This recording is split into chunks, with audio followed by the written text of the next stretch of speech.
Good morning बच्चों, good morning students. और आज हम लोग फिर एक नए टॉपिक को लेकर के आपके सामने हैं। और आज का जो टॉपिक है उसमें हम मृदा से संबंधित कुछ बातें करेंगे, मिट्टियों से संबंधित कुछ बातें करेंगे। लास्ट टर्न में जिस टॉपिक को हम लोग ने उठाया था उसमें मृदा संसाधन और मृदा को प्रभावित करने वाले कारक, इनके बारे में कुछ हम लोगों ने बातें की थी। और आशा है आपको वो टॉपिक पसंद आया होगा, आपने उसको देखा होगा और उसके नोट्स बनाए होंगे। तो आज हम लोग आगे चलते हैं। और मृदा संसाधन में आपको पिछले टर्न में देखा था मृदा संसाधन मिट्टी क्या होती है और मृदा निर्माण को प्रभावित करने वाले कारक, ये हम लोग ने लास्ट टर्न में देखा था। आज हम लोग पढ़ेंगे भारत में मिट्टी का वर्गीकरण। तो भारत में मिट्टी का वर्गीकरण आज हम लोग ये पढ़ेंगे। और इसमें देखते हैं कि देखिए मिट्टी की जो बनावट है और मिट्टी का कलर, ये अलग अलग शैलों पर ही निर्भर करता है कि वहाँ पे किस प्रकार की शैलें पाई जाती हैं, आसपास की क्या वनस्पति है, उसके आधार पे ही मिट्टी का कलर डिपेंड करता है। और भारत में जो पाई जाने वाली मिट्टी है उसको हम एक जनरल रूप से 6 भागों में बांट सकते हैं। 6 वर्गों में इसको रखा गया है, जिसमें से पर्वतीय मिट्टी, जलोढ़ मिट्टी, मरुस्थलीय मिट्टी, काली मिट्टी, लाल मिट्टी, लैटराइट मिट्टी और 7वें नंबर पे यदि हम और देखते हैं एक्स्ट्रा कंडीशन में तो वन मिट्टी। अब वन मिट्टी क्या है? जो वनों में पाई जाती है, लेकिन मुख्य रूप से 6 प्रकार से ही ये मिट्टियां मिल रही हैं। 6 वर्गों में इसको बांटा गया है। एक एक के बारे में हम लोग डिटेल में जानने की कोशिश करेंगे। तो सबसे पहला नंबर आता है कौन सी मिट्टी? पर्वतीय मिट्टी। अब पर्वतीय मिट्टी क्या है? इसका मतलब जो ऊंचे पर्वत पठार का क्षेत्र है, पर्वतीय क्षेत्र है। और उन पर्वतों में क्या होता है, विभिन्न प्रकार की जो मिट्टियां मिलती हैं, उनकी ढाल पर जो मिट्टियां बजरी मिलती है, छोटे छोटे कणों वाली मिट्टी मिलेगी, उस भूरी कलर का, भूरे रंग का होगा, हल्के भूरे रंग की मिट्टी होगी पर्वतीय भाग में, है ना। और ये बहुत सारे क्षेत्र में इसका विस्तार है। खास करके जो हिमालय का पर्वतीय प्रदेश है वहाँ पे चूना युक्त पथरीली मिट्टी पाई जाती है। यदि हम दक्षिण भाग में देखते हैं, दक्षिण भारत में, तो वहाँ भी कंकड़ पत्थर और मोटे कणों वाली मिट्टी मिलती है, ठीक है। और हिमालय के जो ऊंचे भाग हैं वो अधिकतर क्या है, आग्नेय चट्टानों से निर्मित हैं।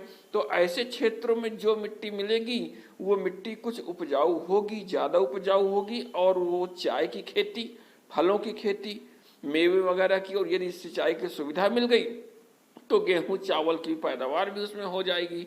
तो इस तरह ये पर्वतीय मिट्टी होती है। लेकिन एक चीज़ हमको समझ लेना है इस पर्वतीय मिट्टी में कि ये भूरी, हल्की भूरी मिट्टी होगी और इसमें कण बड़े होंगे।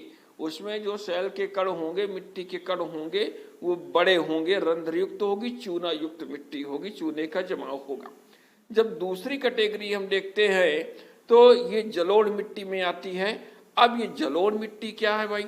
तो इस जलोढ़ मिट्टी में जो नदियां हमारे यहाँ वर्ष भर बहती हैं और उनकी बाढ़ के द्वारा जो लाई गई मिट्टी होती है, किनारे जमा कर दी गई, उस मिट्टी को हम लोग जलोढ़ मिट्टी कहते हैं।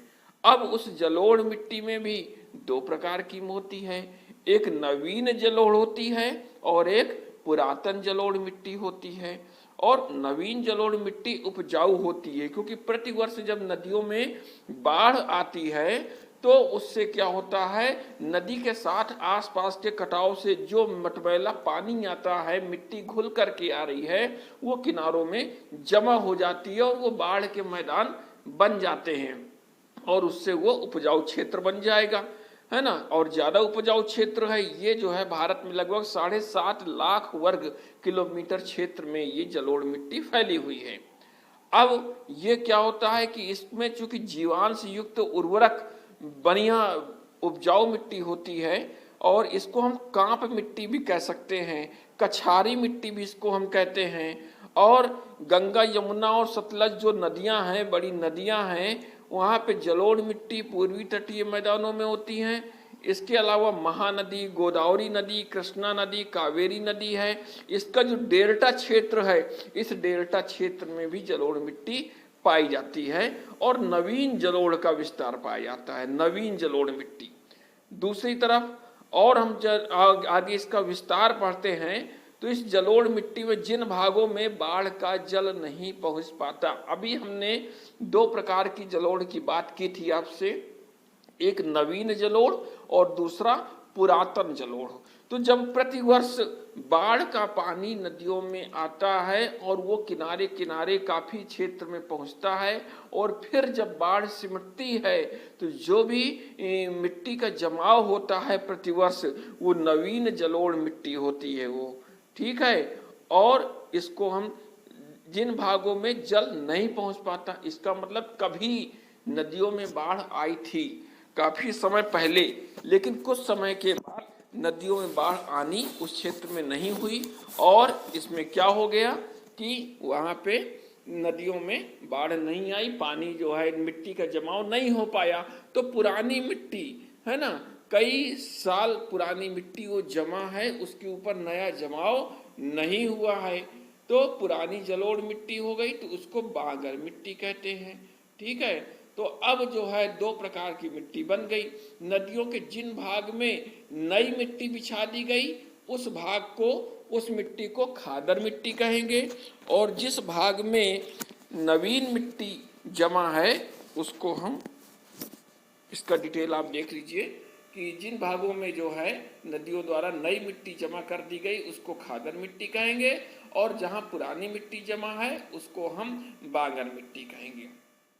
और इस जलोढ़ मिट्टी में उर्वर क्षमता अधिक होती है, फसलों को उत्पन्न करने की क्षमता भी इसमें अधिक होती है। चूना, पोटास, फास्फोरिक अम्ल अधिक मात्रा में पाए जाते हैं। इन मिट्टियों में नाइट्रोजन और जैविक पदार्थ कम मात्रा में पाए जाते हैं। साथ में गेहूं, चावल, गन्ना, तिलहन, तंबाकू और जूट, इनकी खेती इस मिट्टी में बड़े पैमाने पे होती है।